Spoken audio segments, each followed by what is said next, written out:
what are the main concerns right now in the conversations that you're having with your clients about the metaverse related to brand safety? And what do you usually say to them in order to reassure them that there's a way to control the way that their brand is used, and the metaverse can be a good tool in order to amplify their brand strategy?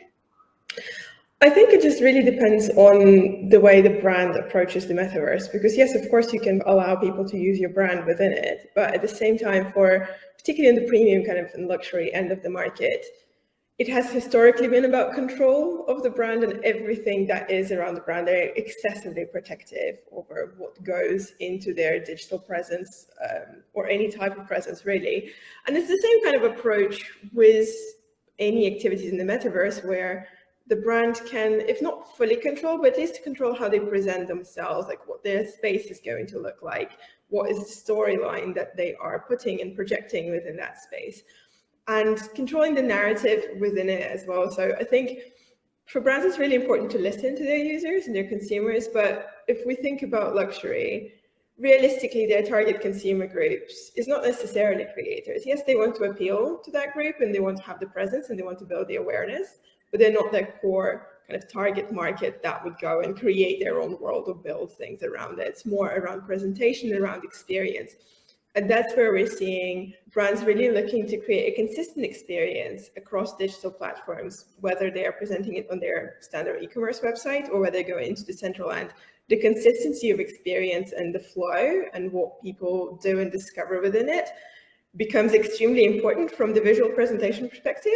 And then in terms of further fun that people are having within it, and fun is becoming such an important piece within e-commerce and within commerce in general, where you almost want to present your brand before selling anything. Like one of the brands we work with, Tatcha, which is part of the Unilever group, half of their virtual store experience is dedicated just to the brand, and they only have 2 products in it within a massive virtual world, which is dedicated to the story of this brand.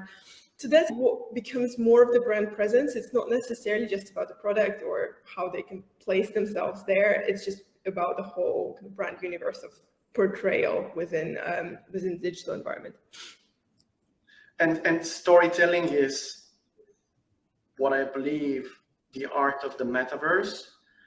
But how can you start controlling the narrative and the storytelling in a world that is supposed to be a sandbox? We've seen a lot of examples that are pretty shiny, like for example GTA 5 and the GTA 5 Online. But when you start having hundreds, if not in the future eventually thousands of users on a certain specific land, the problems that will start arising will become massive for us. The control of the narrative that you're putting around a specific story. Aaron, what do you think is going to be needed in terms of mechanics or technology, or eventually even narrative tricks to evolve in order to allow this massive multi-user interaction in the future of the metaverse? Yeah, it's a great question, because there's the idea of having this big open space like a Decentraland or a Second Life, where you can just easily move from one virtual space to another with no barriers, is appealing and yet problematic, especially for brands that do want to control their brand story. And we can look to examples from the past of things like PlayStation Home that were not so open. You could teleport from one world to another, but if you went to a world for a specific brand, that was a contained world. The only way to leave it was to teleport out of it. You couldn't just fly from one game world to another game world. And I think for many brands, they will want those walls. They will want to have some barriers around where their assets can be used and the way that their product will be used, in much the same way that product placement is limited in movies and television shows. This is the concept of the interoperability of assets and the idea of the open metaverse, though. Yeah, it is, which I would say is largely because that's impractical. And it's a nice idea, but it also, it doesn't make sense. If I were to walk into my workplace wearing a sword and chainmail, that would be weird.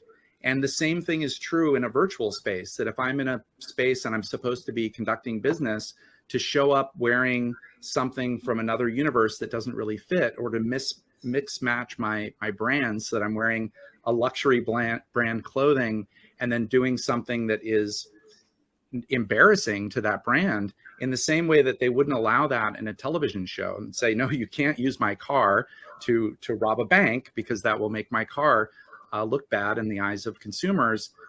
Many brands will want to have that same control over their IP. And there are others that won't care. They're just like, if anybody can see it, I'm happy.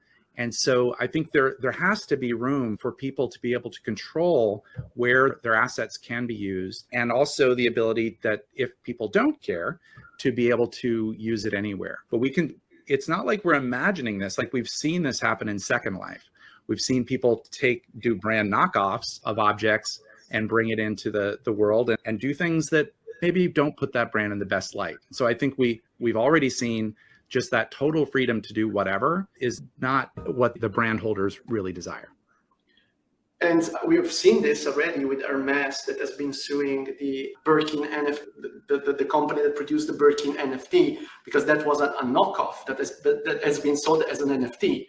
And I believe that by itself, the fact that it was the first Birkin knockoff NFT creates value because it's unique.